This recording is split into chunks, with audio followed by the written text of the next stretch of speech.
Gentlemen, hello, how are we doing? Gentleman. I would like to tell y'all, I don't know if this is available to you, I am drinking the ultimate gamer beverage right now. Prime. Mountain Dew Game Fuel. Damn. I can feel the Mountain Dew energy radiating through the webcam. Thank you. Cool. Good. Gentlemen, how are we doing?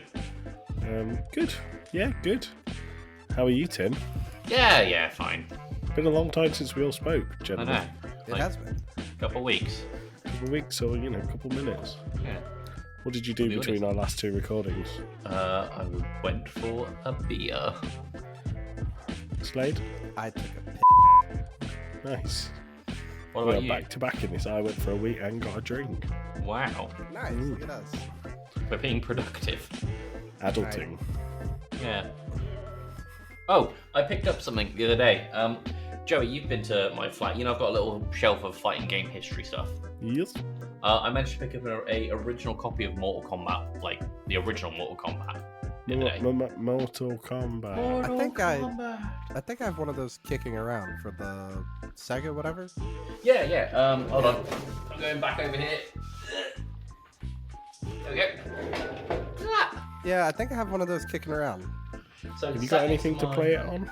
Me? No, it's more of a display piece. No. But right now it's sat next to my copy of Street Fighter Third Strike and the original Tekken. Street Fighter Third Reich. Third Strike. Tim, I didn't know you're into those kind of games. I do have a 5 Reichsmark piece with Hitler on it on my shelf. They only sold it in Poland. Wow.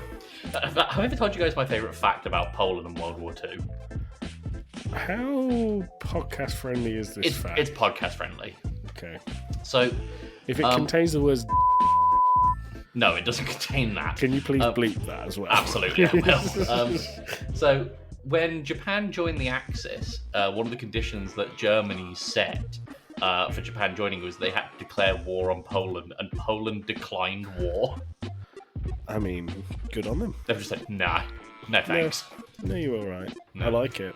Yeah, I've also got this Game Boy copy of Street Fighter 2 on the shelf as well. Cool. Yeah, Nice. neat. Ugh. Guys, what's the neat collectible thing you've got within immediate reach? I don't have collectibles. I got a new grown anime man. figure. I got a new anime figure the other day. Did you notice the polarizing opposites in mine and Slade's answer? Yes, I am a grown man, and then Slade went, I've got a new anime figure. So, show us your figure. I ordered it a year ago and it finally showed up. Sounds like let's it see. was shipped with every. Dudum-tsh. It took forever. Well done. It's Marin Kitagawa from My Dress Up Darling. Oh, there you go. Yeah, it's my favorite rom-com. Yeah. I just got through volume 10 of it. Just showed up at the house. Volume 11 is supposed to be here next year. That's very cool for anyone who likes the show. Not so cool for people who don't watch cartoons. Wow. I started my rewatch of Initial D about a week ago. Nice. So, have you ever watched it? I have watched it. It's phenomenal. It is. It's one of the reasons why everybody would like a Toyota AE86. Yes, sir. Mm-hmm. Shall I go and get another drink and just leave you two to No, do whatever you're we'll doing? We'll get on with the episode. Can we I- ask for... Can I interject with one cartoon that is good? Yeah. Attack on Titan finished, Slade. Yeah, it did. Oh, it's so good. It's so Tim, good. you haven't seen like the whole last series, have you? No, I've not seen anything beyond season 2. Frankly, I don't really want to look at a dried out cow following the copious milking that they did of that. Mate, It's- fucking mind blowing. It's so good, So but it's good. It's because of where the manga was, is why the last season has such a bad production. We can get onto that in another day, and I think I've ranted about that to Talking Smack, Gaming and Collecting, a couple other places, but But that's what it is. as someone who doesn't often watch cartoons, I would thoroughly recommend it. It's really good. AOT was chef's kiss. Alright, well, instead of going into the anime corner, we'll go into the episode. So, this episode of the Game Club Pod contains spoilers for BattleBlock Theater. Did you not get Hattie Hattington to record you a message? Well, if you remember anything about the end of the game, you know why he's unavailable. Oh, well, what about the narrator? I could ask around. I wouldn't. I tried. It's impossible. Oh. Mainly because we'll get into it in a little bit. You know I have the guy's email. I wouldn't email him if I were you. No, I know. I Slade, did some work with we'll him a get few into years this. ago. We'll get into this later. He's a very problematic man. He is these days, for sure. Is he, what, like a kid diddler or something? Or? Oh, no. Oh. And we also prefer to call them kidlers. Brilliant. Right, on that note. Boys and girls, ladies, and gentlemen, turn the lights down low and shut your faces as I wrap you in the cozy blanket of a story. A story as heartwarming and soft as a mother's kiss. Or is it? Shh. Once upon a time, there was a boat. Now, this wasn't just any boat, children. It was a ship full of friends, hundreds of friends, best friends, one and all. A veritable friendship it was. Get it? But it wouldn't be very ladylike of me if I didn't mention the most noteworthy friend on board, Hattie Hattington. Say hi to Hattie. Hattie was like king friend of Friendship Kingdom, best friend to one and all, and the walking definition of handsome gentleman. Now, one fine morning, Hattie and pals set out for a new, exciting adventure. What fantastic wonders would they discover this time? Perhaps they'd come across a scary ghost ship. Perhaps they'd find an island made entirely of candy. Perhaps they'd meet a band of scary, swashbuckling pirates and join forces to find an island made entirely of candy. Who knew? But it didn't matter. So long as they were together, there were smiles to be had and adventures to be shared. Now today, 'twas a day like any other adventure day. Spirits were uncrushably high. Everyone was singing and dancing and having a jolly time. When suddenly the ocean was all like surprise, and a huge, massive storm brewed out of nowhere. Boy, that was quick. And there was thunder, boom, and the lightning, boom, and the wind, boom, and like that, it was over. Is everyone okay? Said Hattie. I don't know what I'd do if I lost even one of you, Hattie continued. But the eye of the storm is very misleading, children. Never turn your back on it because the ocean was all like psych, and it came back even bigger this time, twice as big. As if Poseidon himself extended his hand in friendship and they spat in his mouth. Boy, he was pissed. He was mad. And the rain came down like a shower of bullets. And the floorboards were buckling and creaking and breaking, and pieces of their ship were raining down like shards of broken dreams. And then Reginald comes upstairs and he's all like, I say, gentlemen, I do believe we're in quite a spot of bother. And everyone else was like, really? What tipped you off, genius? And then Hattie was all like, hey, be nice. Huge giant waves thrashed the boat to and fro and to, carelessly sprinkling friend after friend into the cold, unforgiving abyss of the deep, dark ocean. Everyone was screaming like, help me! Splash! Splash! And there was this huge whale like, and made it super scary. And I think there was a shark. Yep, there he is. Oh, God. And then Hattie was all like, hold on to your butts. Land ho! And bang, bang, bang, smash! A shipwreck, as foretold by their fate books of fate. And while it seems like the end, this is merely the beginning of another fantastic journey for the brave crew of the SS Friendship. Hello, everyone. Welcome to Game Club Pod, where we discuss video games not too dissimilar from a book club once every 2 weeks. I'm your host this week, Tim, at Wembembo and everything. I'm joined by the ever stoic Joey Fitz. Hello. There he is, stoic as ever. And I'm joined by the ever flamboyant Slade. Hello. There it is. That was just more like Southern hospitality. Hey, y'all. Howdy, y'all. How y'all doing? I love Southern hospitality. I think it's really endearing. Slade, bless I your don't know heart, if Tim. you want this. I don't know if you want this in the episode. I really enjoy his accent. I feel like every time she talks and she says hello, I feel quite warm inside. She's very welcoming. Could you cut her name, please, Tim? Yeah, absolutely. Oh, sorry. Yeah, Thank you. absolutely, no problem. My favorite thing she says is "What the hell?" because it comes out "What the hell," and it makes me laugh every time. Very endearing. Sorry, I didn't know you didn't want her name in here. Well, she asked for that, so. Okay, sorry. Should I read that again so you No, can do you're the whole thing? That's fine. I'll cut it out. Or can I just say the word girlfriend and then you can cut that in? Yeah, sure, but I'll make it as stilted as possible. Cool. All right. But before we get into discussing the game of the week, BattleBlock Theater, I got a question for you guys. Woo. What are you playing at the minute? Ooh. Another white boy with the podcast. Sorry, anytime anybody goes, ooh, I can't help it. Slade, do you want to go first, or do you want me to go first? I'm not playing anything. I'm on a game break right now. I'm caught up on everything, and it's been so nice. I actually went back and played a little bit of Neon White, and was decimating y'all's times. Ooh. So, oh shit, that's a challenge. So here is the thing, Slade. When I got my Steam Deck and I got like six games ahead, I was like, oh my god, the break is glorious. Yeah, I know. I'm like, I need to start on stuff for next year, but I just don't want to. It's relaxing. I'm planning at some point by the end of the year just storming ahead with games that we've got scheduled. Cool. Joey, what are you playing? So I have my last played on Steam up in front of me. Mm-hmm. There's a few games here. I completed the remake of Resident Evil 4. Nice. How is it? Bloody good. Do you see what I mean? So I have a bit of an issue with that remake personally, in that they ditched the Krauser knife fight in favor of like a gun fight. They ditched a lot of stuff in it, didn't they? Yeah, but it works. It's good. It's good. You should play it through before you make that judgment, because Krauser is still in it and he's still very knifey. You've got access to my Steam library, so go for it. Go ham. I saw a playthrough of it, but to me, the knife fight is synonymous with Resident Evil 4. Nah, doesn't bother me at all. Fair enough. I'm also playing Poppy Playtime. I played that on stream recently. Slade joined in. That was fun. Got Spider-Man Remastered.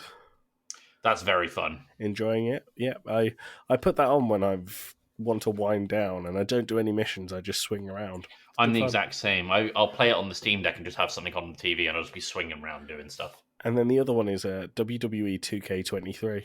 You said you've been really enjoying that, and it's because it came with this month's Humble Choice. I'm enjoying it a lot more than I thought I would be. I don't have any kind of care about WWE at all, but I enjoyed, the dumpster fire that meant that they cancelled a whole year's worth of gaming, 2K21. I quite enjoyed it.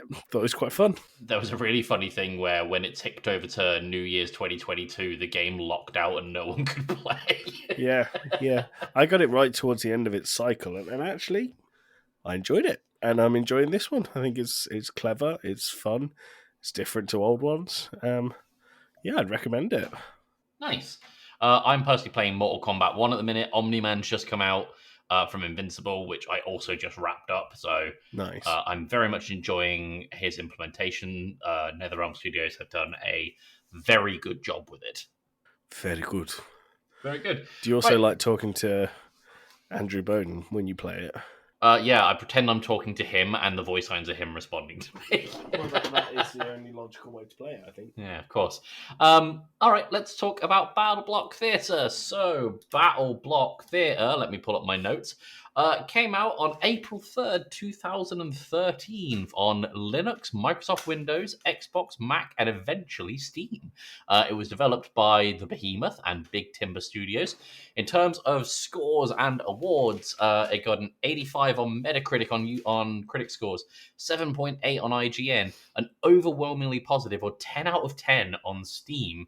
In terms of awards, it hasn't actually ever won an award, but it was navigated for...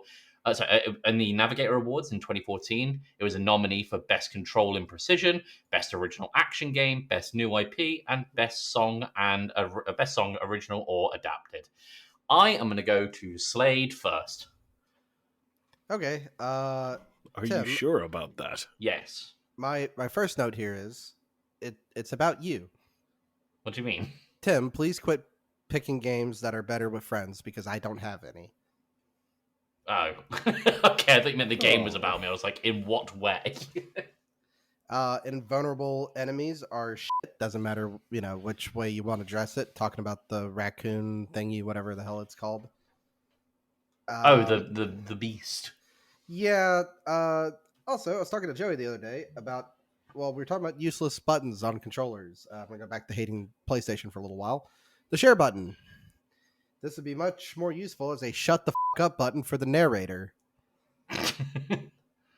Other than that, it's a playable version of the pizza game, whatever y'all wanted me to play, Pizza Tower. because it's actually navigatable and it just doesn't yell at me and then tell me to go somewhere.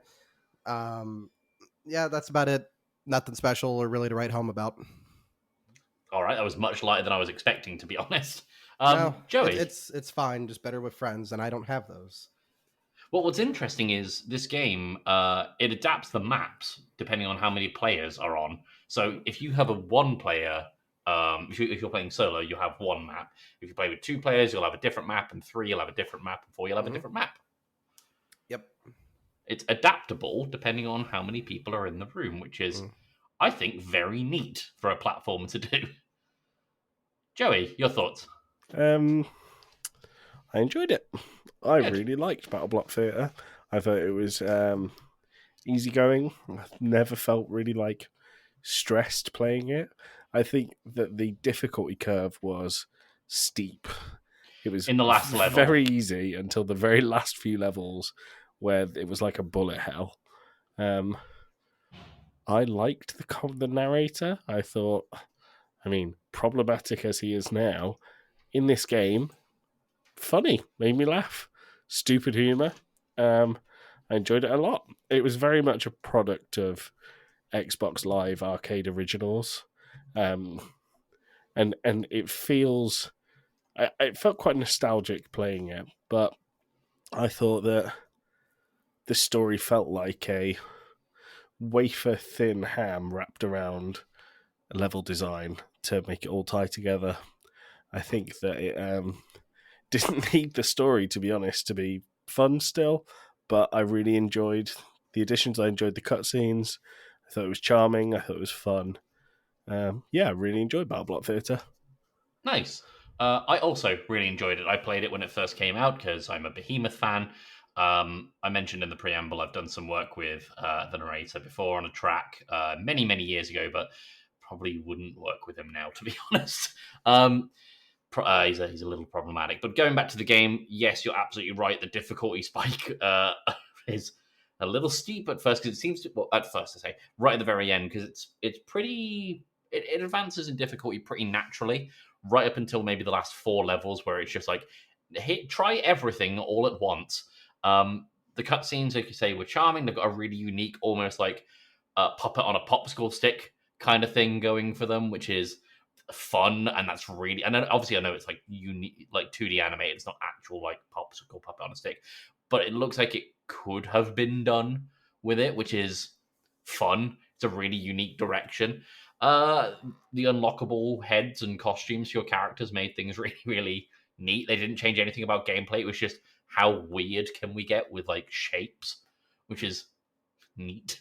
I think I had a great time. The only thing I will say is you're given 2 weapons as such, and I don't think I ever used my second weapon.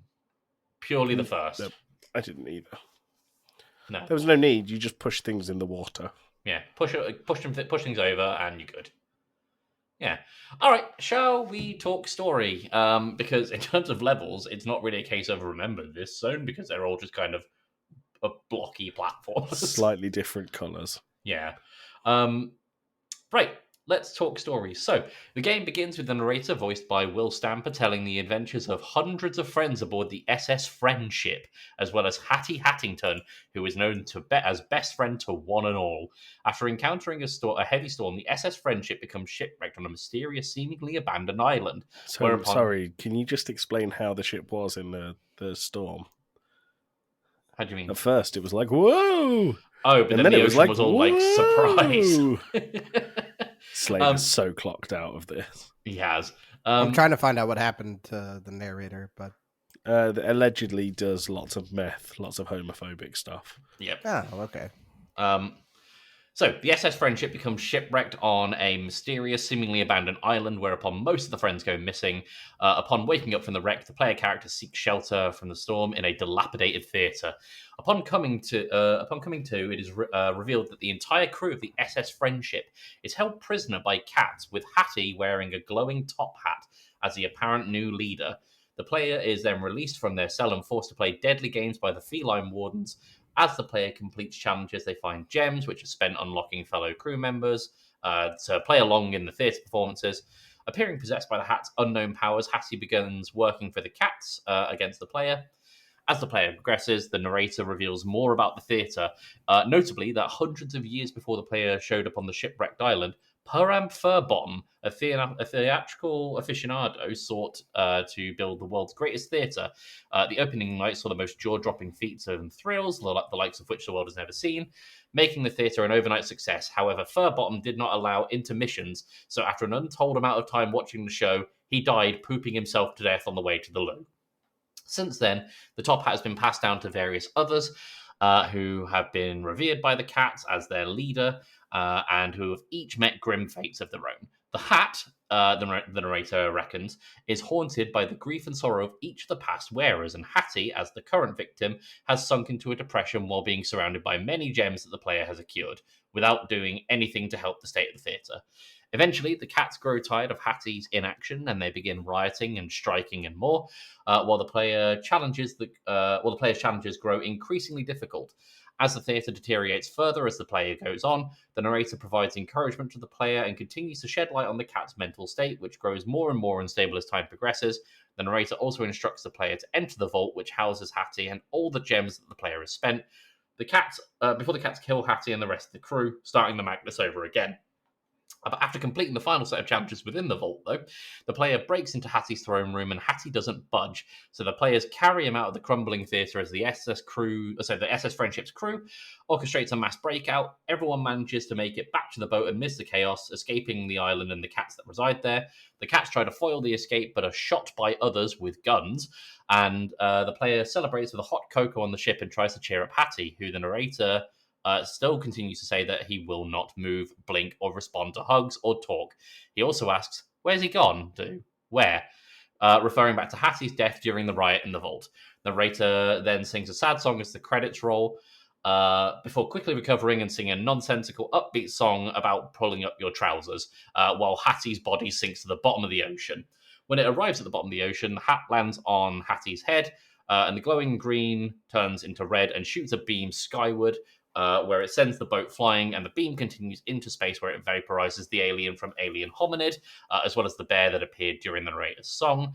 And it foreshadows the events of Pit People, which was the Behemoth's next game. The narrator claims to have understand what just happened, but then doesn't explain, sending the game to the title screen. That is the story, nonsense as it is. And that is reflected in the game by you jumping on blocks. Yes. And pushing things over and pulling boats around. Yes. Cool. Slade is doing a good Hattie Hattington impression and being a complete vegetable. I might put in Buckle Your Pants, which is the song about pulling up your trousers. Yeah, cool. All right, favourite moments of the game, gang. What we got? The cutscenes, the introduction cutscene, because I have thought about this game and I've seen it advertised, but I've never actually played it, so I didn't know what I was getting into other than that it was a Behemoth game. And I enjoyed it in the presentation, and it made me laugh out loud. I considered streaming my playthrough, but I didn't. So, yeah, good cutscenes. Gameplay was solid, but yeah, the cutscenes genuinely made me laugh. Nice. Slade, favorite moments? It has occasional good puzzle design. Kind of go back to our Portal episode. Any puzzle that makes you kind of have that aha moment and not the I'm such a dumbass moment is good puzzle design. Yeah, I mean, I think any good puzzle is one, like Mark Brown says in his YouTube series, Game Maker's Toolkit, any good puzzle is one that presents all the elements to you, and then it's up to the player to figure out how they all connect. This game does that a lot, I think, which is great. Big thumbs up for it.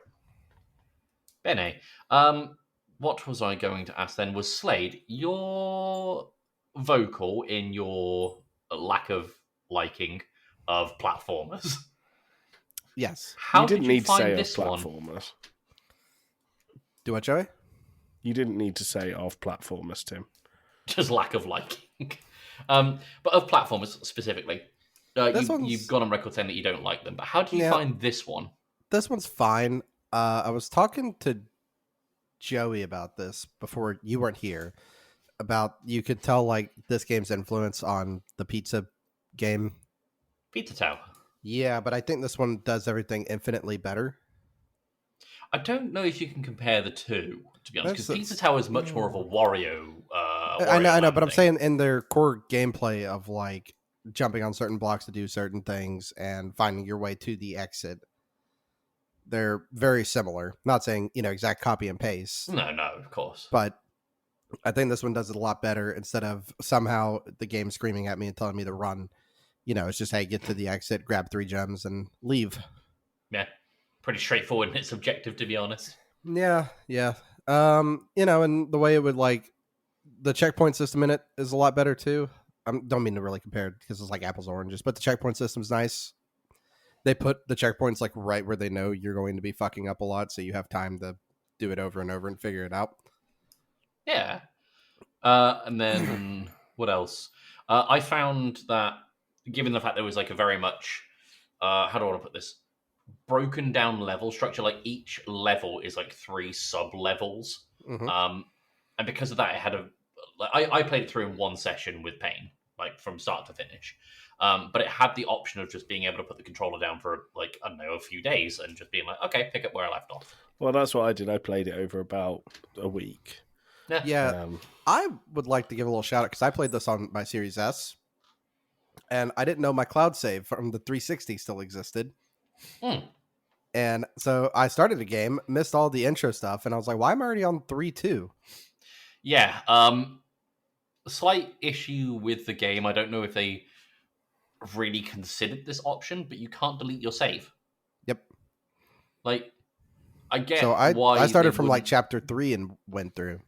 Well, this is Payne's first time playing, so she and I went back and watched the cutscenes per thing, and then once we started unlocking levels again, because I've completed this, on Xbox, but I guess I hadn't done on Steam. Yeah. So we watched like the first couple of cutscenes, and then we just worked our way through the levels and unlocked more as we went. But I was very confused to see a lack of delete your save options. Yeah. Can you remember the other game that we've played that did that? I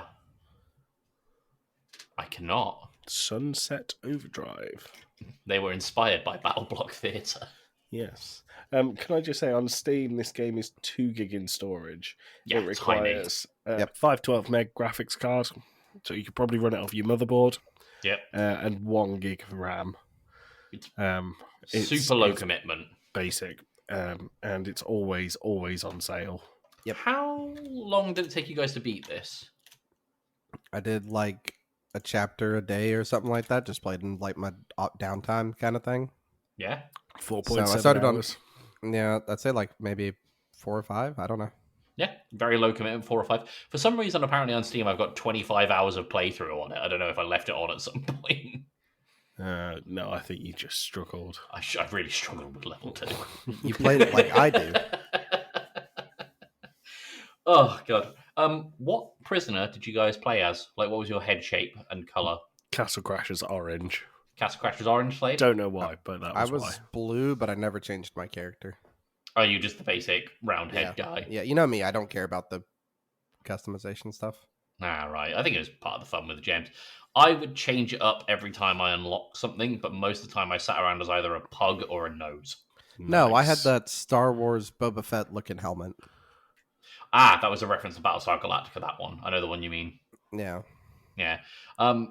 same thing. I don't know that there's too much else to say about this game. I don't think there is. I think it's a good time, a short, fun, snappy, good time. It never felt like there was a moment where you were resting in this game. And I know between the levels you had to run, and it was that, I guess, was your downtime, but it was pretty fast-paced all the way through. It was pretty light. Hmm. Should we get the scores?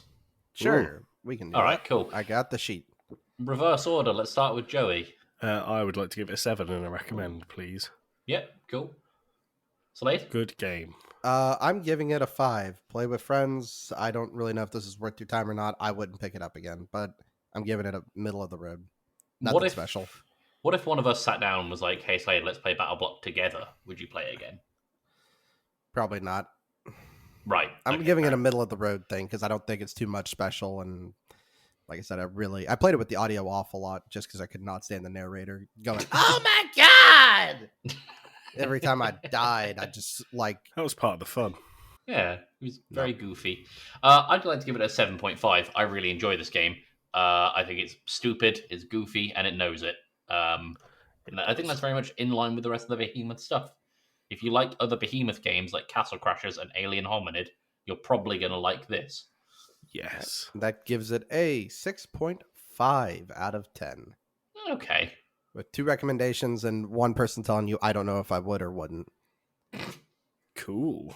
A middle recommendation. Yeah. I would say Yeah. listen to the other 2. I just thought it was okay. All right. But Well- Slade's okay is actually a 5-star reference. Unless he chose the game. Wow. All right, well, let's go to what we're doing next week with Slade. Oh, that's me. Guess what, guys? It's going to be episode 69. Nice. Thank you. And I figured let's play something nice and let's finally do it. Is everybody ready? The Legend of Zelda, Tears of the Kingdom. Isn't this our last episode of the year as well? It is our last episode of the year. All right. Good. All right, well, join us in 2 weeks for that. And also, wait, Slade, before we move on to what you're doing next week, how did you get on with the golf clubs? Great. My neighbor's window has a hole in it now. Okay. But it's good. fine. It's a rental house and nobody lives there. How about the anus thing after? My anus is too tight. Tweet like a toiga. All right, well, join us next week where Slade goes to retrieve the golf ball from his neighbor's house. All right.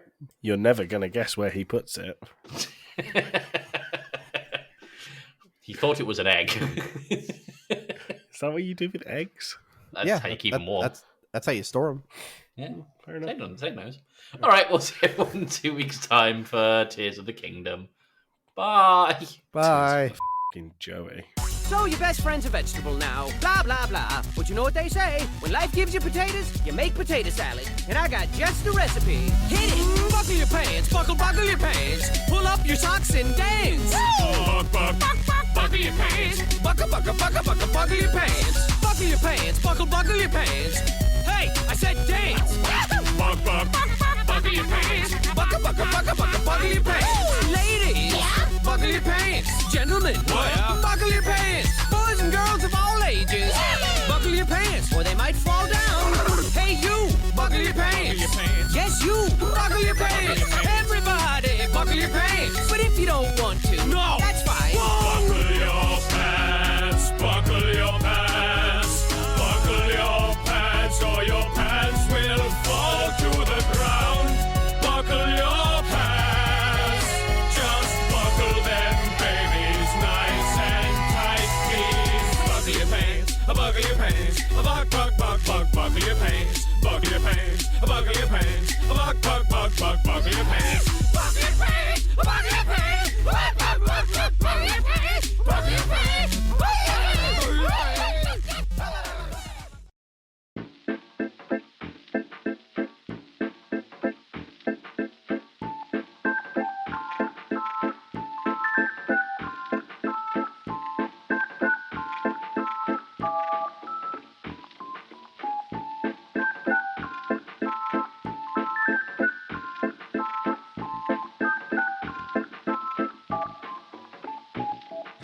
Hey everyone, this is post-amble time, and Joey didn't prepare a quiz, but guess what? I did. So, Yeah, for those of you who listen to The Fanatic, you'll be familiar with this quiz. We're playing a round of Who's Taller. Yay! Is it Slade or someone else? No, we're going with Halle Berry still. Halle Berry is 5'4".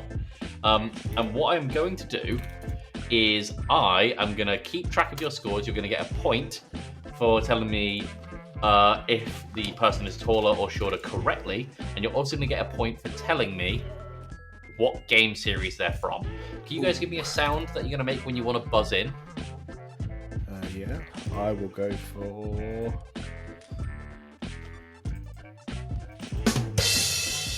Okay, and Slade.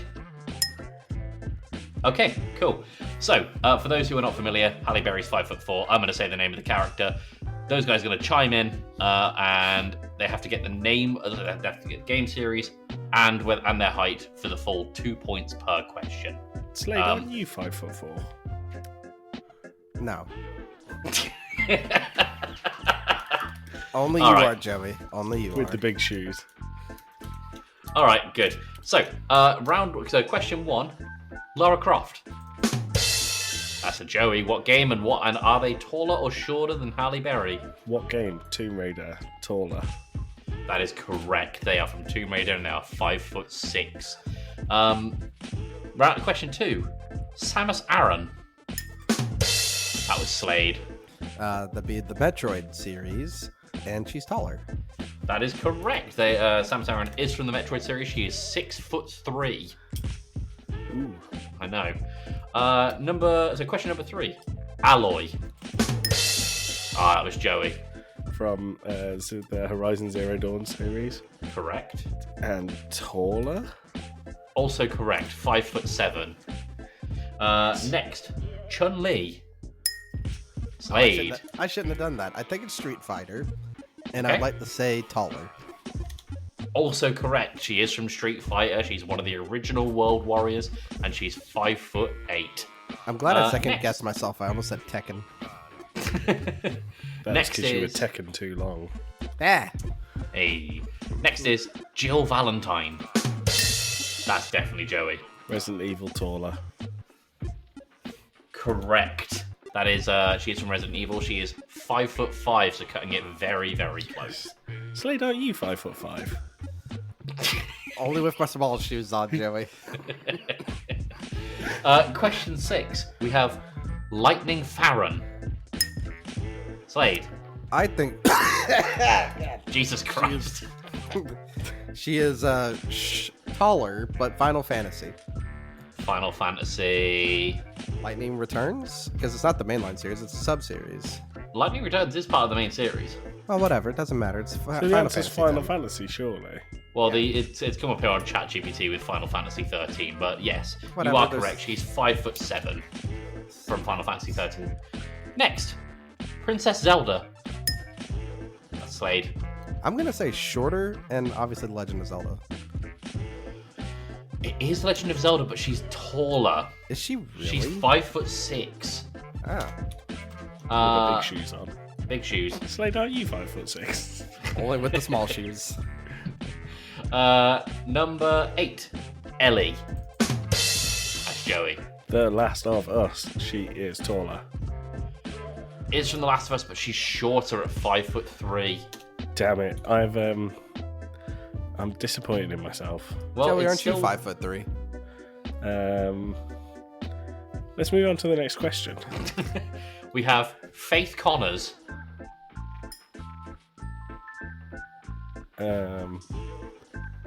Faith Connors. Joey? Some kind of Terminator game and taller.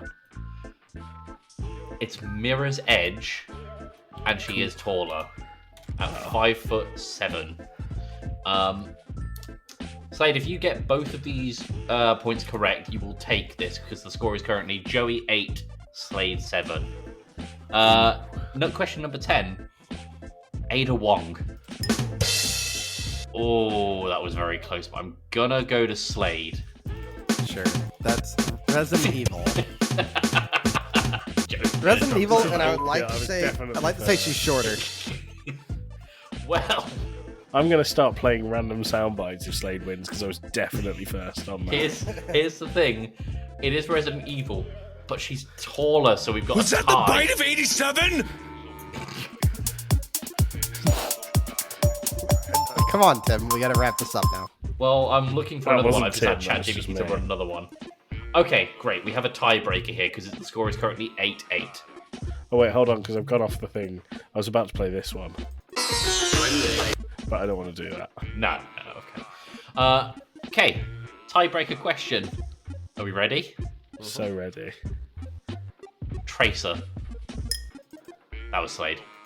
Overwatch and shorter. I can do this all day. Overwatch is shorter. Joey cut off the recording, but Slade did win. Congratulations, Slade. See you all in 2 weeks for Tears of the Kingdom.